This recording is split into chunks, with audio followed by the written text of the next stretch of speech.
नमस्कार, मैं उमेश गौतम, समग्र प्रदेश समाचार से।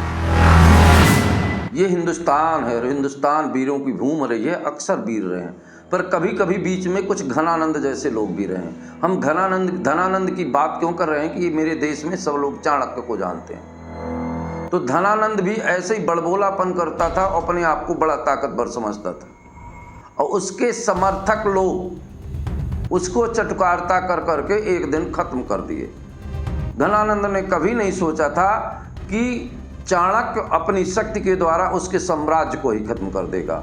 और घनानंद इस अहंकार में डूबा रहता है कि मैं बहुत ताकतवर हूँ और अपने चटकार लोगों से इसी तरह का प्रचार करवाता था कि मुझसे ताकतवर कोई नहीं है। वही हालत वर्तमान में भारत देश की हो रही है। हमारे यहाँ कुछ कुकुर मीडिया है।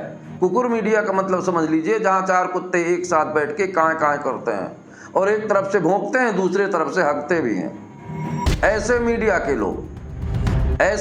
के लोगों ने देश को एक ऐसे माहौल पे लाके खड़ा कर दिया है जहां पूरा विश्व इसका मजाक बना लिया है।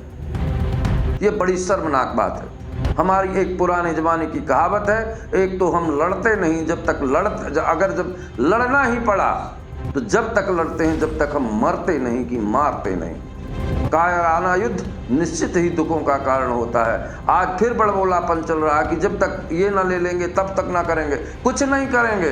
ये शंख डपोल वाले लोग हैं, जिनको कुछ करना होता है वो कहते नहीं, करके दिखाते हैं। और कुछ लोग कह के दिखाते हैं, क्योंकि कहना ही तो इनके पास है, करने की तो दम नहीं है।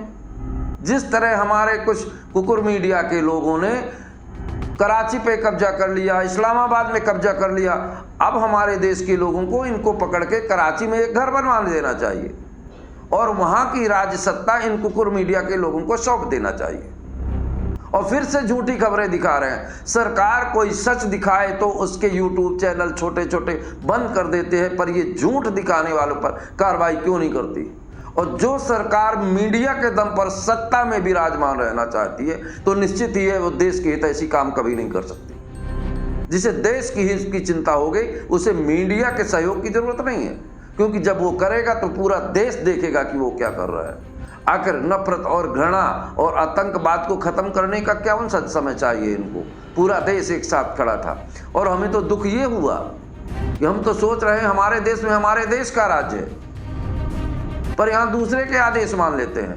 दूसरा कोई बोल देता है कि आप सीज फायर रोक दो तो रोक दिए, जबकि उन्हीं लोगों ने हमारे यहाँ लोगों को हथकड़ी डाल के भेजा था। और सीज फायर की शर्तें क्या है, ये हमारे देश के मुखिया को आके समाज में बोलना चाहिए और लोगों को, अपने देश की जनता को बताना चाहिए कि हमने सीज फायर इन शर्तों पर रोका। दूसरी तरफ हमारा कुकुर मीडिया ये चिल्ला रहा है कि पाकिस्तान मर गया, पाकिस्तान थर थर कांप रहा है, पर पाकिस्तान मरिया आ रहा है, रो रहा है। तो अरे सीज फायर कौन कर रहा है? तुम्हारे रिश्तेदार कर रहे हैं। अरे तो कुछ तो शर्म करो। इनसे ज़्यादा तो बेशर्म शायद दुनिया में कोई देश भी नहीं होगा, क्योंकि पूरा देश इनकी कारगुजारी को घृणा की दृष्टि से देखने लगा है। उसके बाद भी ये जब मंच में आते हैं तो ऐसा लगता है कि ये नाक बेशर्मी की हद पार कर रहे हैं। अरे देश को सच दिखाइए। मीडिया देश का आईना होता है। मीडिया पे करोड़ों अनपढ़ पढ़े लिखे लोगों को विश्वास होता है। आदमी सुबह जब उठता है तो सबसे पहले अखबार देखता है कि हमारे देश में क्या हो रहा है और खबरें देखता है। देश के असली गद्दार तो वो खबर वाले हैं जो झूठी खबरें दिखाते हैं। देश को सच्चाई दिखाइए। हमारा ये भारत देश है, कभी किसी से नहीं हारा है और आज भी नहीं हारेगा। हमारे देश में हर आदमी सैनिक है। सेना के लोगों की तो बात ही छोड़िए, वो जाबाज लोग हैं जिन्हें अपने ना तो घर की परवाह, ना बीवी की परवाह, ना बच्चों की परवाह।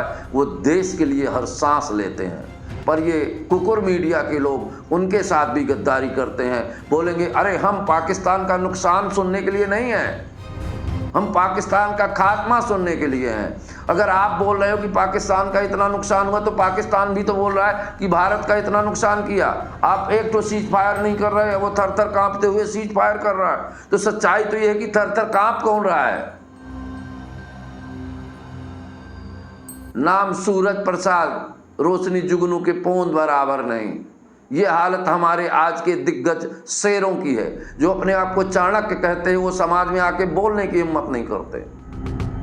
बड़बोलापन तो साहब सब कोई बोल लेता है, पर जब बड़े बनने की हैसियत आती है ना, तो बस सिमट के हम करिया हो जाता है। हमारे देश के लोगों ने, जिन लोगों ने देश को शर्मसार किया है, देश की जनता अब उनके कोई चालें कामयाब नहीं होने देगी। और एक बात बता दें आपको, हमारे धर्मशास्त्रों में भी बोला गया है कि बड़े बड़ाई ना करें, बड़े न बोलें बोल, हीरा कभी न बोलता, लाख टका मेरा मोल। पर तो यहाँ कागज के कांच के टुकड़े हैं जो सारा दिन अपनी तारीफ करवाते हैं कुकुर मीडिया के द्वारा।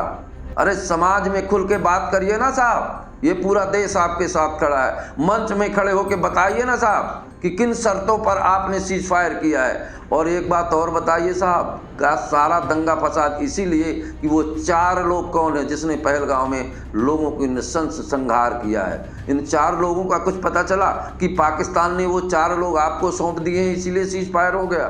कुछ ना कुछ तो देश को, जनता को बताइए, ताकि वो पानी का घूंट पी सके, आंसू के घूंट पी के, खून के घूंट पी के ठहरा है अपना देश। और हमारे देश की आम जनता सबको अपना चेहरा आईने के सामने जाने में शर्मनाक आती है। और झूठी की तारीफ की पुल तो घनानंद ने बांधा था, उसकी क्या दुर्गत हुई हमारे देश को, ऐसा ना हो।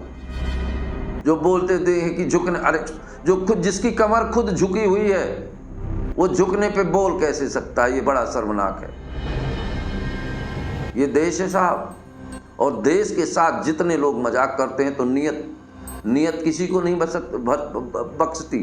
जो बोएगा वो काटेगा, वो समय शायद आ गया है। जिस पर पूरे देश ने विश्वास किया और जिसको पूरे देश ने शेर समझा, वो 56 सेंटीमीटर का हो गया। बड़े दुर्भाग्य की बात है। और मुझे तो दुख ये कुकुर मीडिया से है कि सारा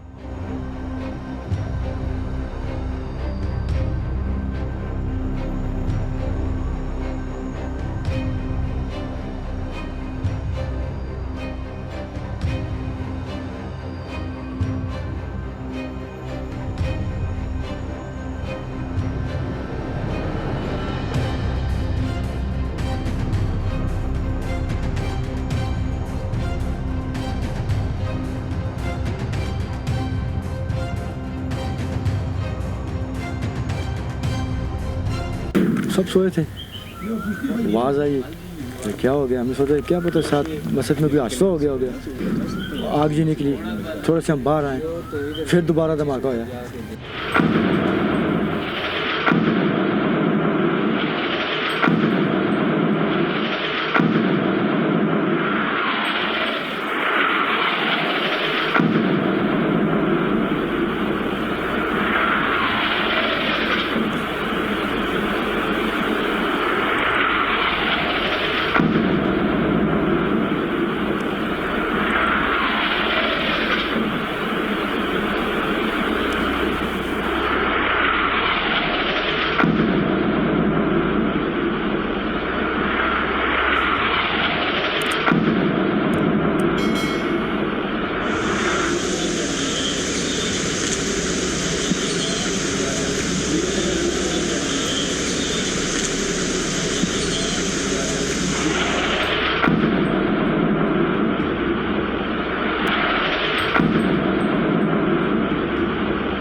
सब सोए थे, आवाज़ आई, क्या हो गया? हमें सोचा क्या पता साथ मस्जिद में कोई हादसा हो गया। आग जी निकली, थोड़े से हम बाहर आए, फिर दोबारा धमाका होया। मकान पूरा हिल गया। फिर मुड़ के सारे डर गए। फिर हमने मकान वगैरह खाली किया, बच्चे वगैरह साथ लिए, लेके हम निकल गए ऊपर से हमें 3-4 घंटे लग गए। फिर हम सड़क पे आए। इतना कोई डर खौफ पैदा हो गया था। हमारे पड़ोसी हैं वकील साहब, सफ़ीर मान साहब, ये ज़ख्मी हुए, इनकी बच्ची ज़ख्मी हुई है।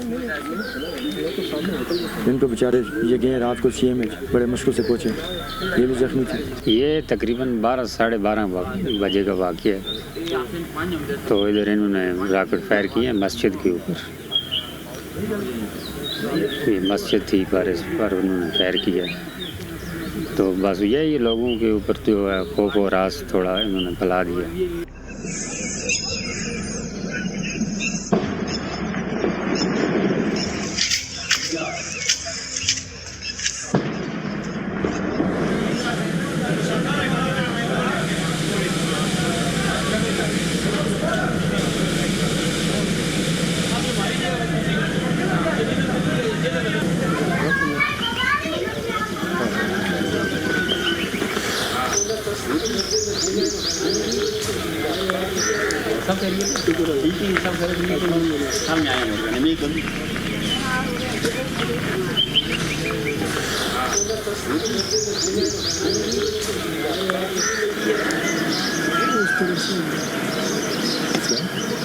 मस्जिद